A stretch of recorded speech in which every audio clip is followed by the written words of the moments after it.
पुण्यात blue whale गेमच्या नादात एका 15 वर्षीय मुलानं आत्महत्या केली होती। धक्कादायक बाब म्हणजे या मृत मुलासोबत आणखी प्लेयर्स आहेत अशी माहिती मुलाच्या पालकांनी दिलेली आहे। आम्ही आमचा मुलगा गमावला पण इतरांवर अशी वेळ येऊ नये अशी भूमिका मुलाच्या पालकांची आहे।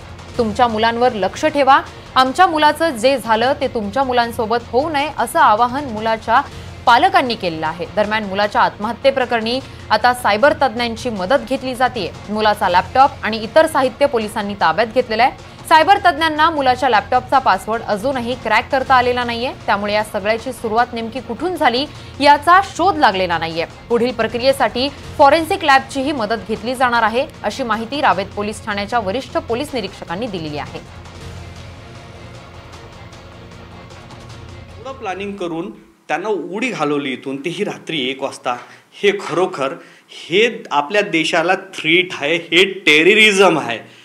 मी एक नॉर्मल मिडल क्लास आहे, माझा लॉस करून कोणाला काय होणार आहे? हे पूर्ण देशाचा लॉस आहे।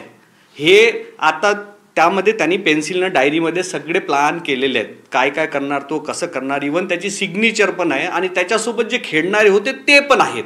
जेव्हा पोलिसांनी त्याचा लॅपटॉप आणि ती डायरी नेलीत, आता पोलिसांनी काय केलं, काही अपडेट दिलं का? अजूनपर्यंत काही नाही। कमीत कमी हे इंटेन्शन असायला पाहिजे की जे चैनमध्ये त्याच्यासोबत अजून 5 पोरं खेळत आहे, कमीत कमी त्यांना तरी वाचवा। या संदर्भात अधिकची माहिती देत आहेत आमचे प्रतिनिधी राहुल कुलकर्णी। राहुल, आपण पाहिलं तर पुण्यात ब्लू व्हेलचा एक बळी गेलेला आहे, असे अजून बळी जाऊ नयेत म्हणून प्रशासन काय खबरदारी घेत आहे?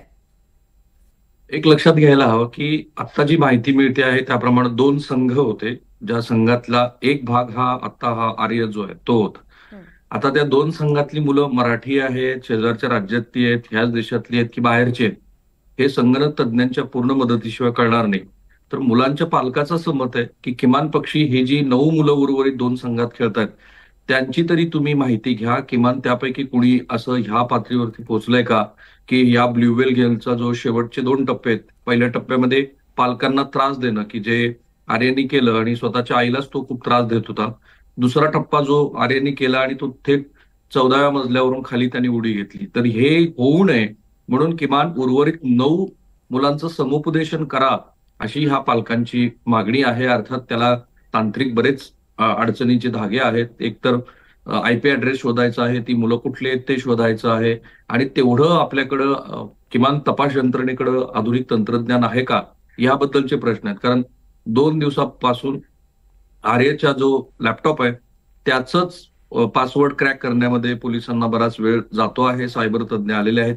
एकदा का तो पासवर्ड क्रॅक झाला की मग कदाचित उर्वरित मुलांच्या संदर्भातली माहिती पण मिळेल आणि आर्यनी जो टप्पा शेवटचा आयुष्य संपवण्याचा गाठला, त्या गाठल्या आधीची त्याची सगळी प्रक्रिया कळेल। आता सायबर तज्ञ ह्या दृष्टीनं प्रयत्न करतायत आणि खरंच आहे की त्या 9 मुलांमध्ये दुर्दैवी काही मराठी मुलं असतील, ह्या देशातली मुलं असतील, जगातली कुठली असतील, तर वाचवणं गरजेचं आहे। कारण आर्यनी जे केलं त्याबद्दल महाराष्ट्र अवघा हळहळलेला आहे आणि ह्या आई बरोबर आपली संवेदना व्यक्त करतोय। अगदीच धन्यवाद राहुल, तुम्ही दिलेल्या या माहितीसाठी।